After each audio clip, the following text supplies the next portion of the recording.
Ladies and gentlemen, welcome back to ThePodocasts. So, our very own technical analyst, DTA himself, sent me a message, and he never sends me messages.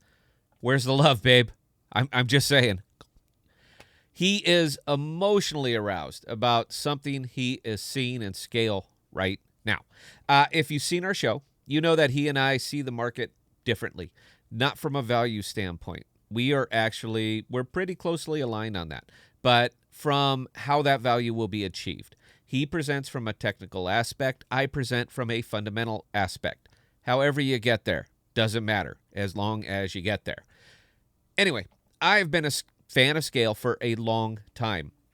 I love maintenance roads. I can see what is happening on the maintenance road and the highway at the same time. So any level 2 that functions with Ethereum and is not trying to detour Ethereum, I'm a big fan. I am by no means dismissing Cardano. All right, ADA, you guys know that is my preference. But at this time, Ethereum is the way, and I am a pragmatic investor. I deal with the now. Skale recently had a couple of very big rollouts, and I really like that they came during a bear cycle. It gave folks a chance to get in, and I hope you did. I adored it at 18 cents. I adored it. I wanted to have its baby. And even though it has gone up a little bit since then, there's still a lot of value to be had in it.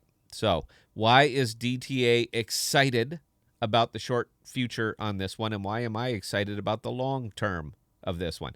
We're getting into that today. Please stand by.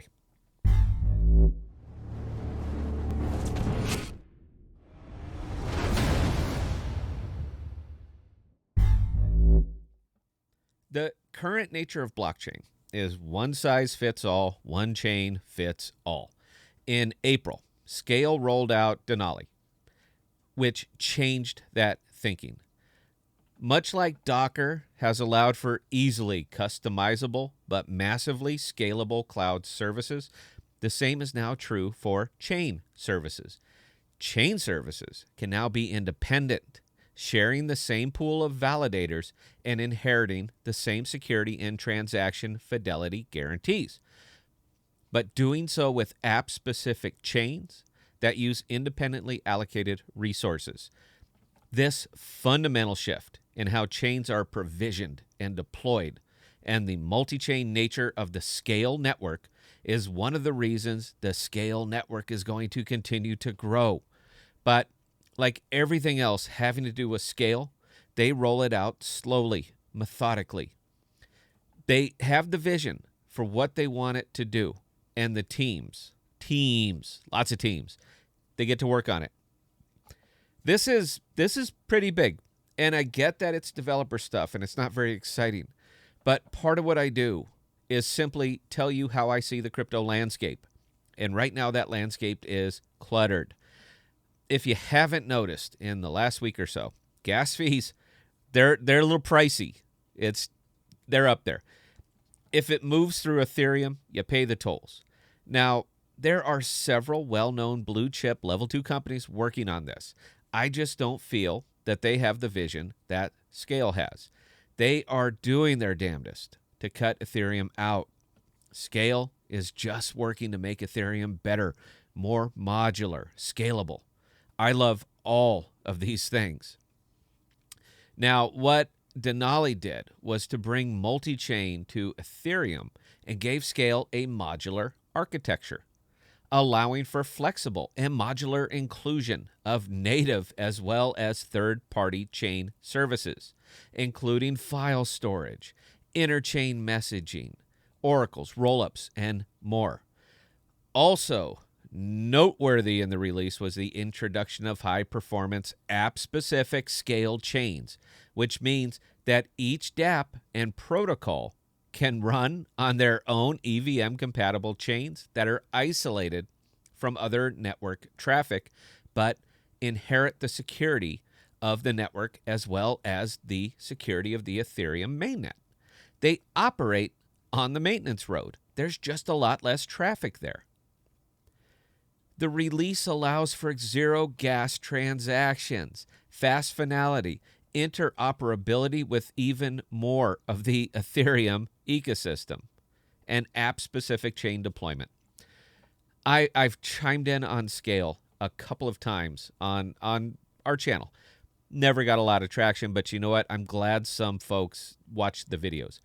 Why am I revisiting it right now? Well, one, DTA is all excited, but I figured it was a good time to jump back on it because, like everything else Scale does, it's methodical, cautious, but very functional.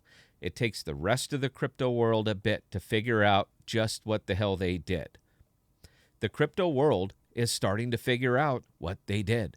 Scale is a use case token, and it's getting used a lot more now. Not sure if you saw the price. It is of critical importance. All of the level 2s are, but they don't get a shining light on them until Ethereum starts to wobble or gas fees go way up. Have you noticed the gas fees lately? Anyone? Hands.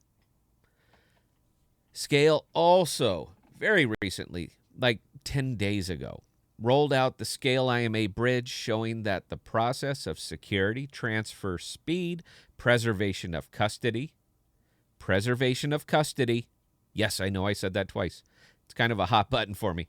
Cost efficiency and customization do not have to be at odds.